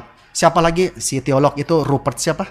Meldenius ya, yang mengatakan in essential unity, in non-essential liberty, in all things charity. Maka saudara sekalian, hal yang esensial di situ saudara pegang mati-matian. Yesus bukan juru selamat, masih ada yang lain. Oh, hal itu kita nggak bisa kompromikan. Maka kita pegang kuat-kuat. Hal yang keliru kita berani mendobrak. Tetapi hal di dalam perbedaan, di dalam penafsiran itu bisa terjadi, saudara sekalian ya. Tetapi ingat, yang paling esensial itu harus dipertahankan. Nanti saudara minggu depan juga itu belajar mengenai kerajaan 1000 tahun. Nah itu juga bisa banyak perbedaan. Tentang teolog-teolog terkenal pun bisa banyak perbedaan, saudara sekalian. Semua itu ada kekayaan yang Tuhan berikan, saudara ya. Jadi Tuhan tidak menciptakan kita jadi robot yang tidak ada perbedaan dalam pendapat dan sebagainya. Oke, baik, kita bersyukur seluruh pertanyaan sudah selesai ya. Oke, baik, mari kita masuk dalam doa. Saya minta untuk ada Vikaris Amin. Ya, sesuai dengan nama, maka Vikaris Amin menutup ya. Ya, mari kita boleh masuk dalam doa. Mari kita berdoa. Bapak di surga, kami sekali lagi bersyukur, terima kasih untuk malam hari ini, untuk seluruh kekayaan firman Tuhan yang Tuhan boleh berikan kepada kami. Kami bersyukur untuk seluruh pengertian yang Tuhan berikan, dan biarlah Tuhan yang boleh memampukan kami untuk boleh menghidupi seluruh firman Tuhan dan dengan hidup bijaksana di tengah-tengah dunia ini, sementara kami menantikan pengharapan yang Tuhan berikan kepada kami secara penuh ketika Engkau datang kedua kali nanti. Terima kasih ya Tuhan, kami sebentar lagi akan pulang, kiranya Tuhan yang memimpin kami, boleh sampai ke rumah kami dan boleh beristirahat dan menikmati seluruh anugerah Tuhan. Dalam nama Yesus kami berdoa. Amin. Oke, sampai jumpa minggu depan. Jangan lupa ya, minggu depan kita bahas hal yang sangat penting mengenai akhir zaman dan kerajaan 1000 tahun. Tuhan memberkati.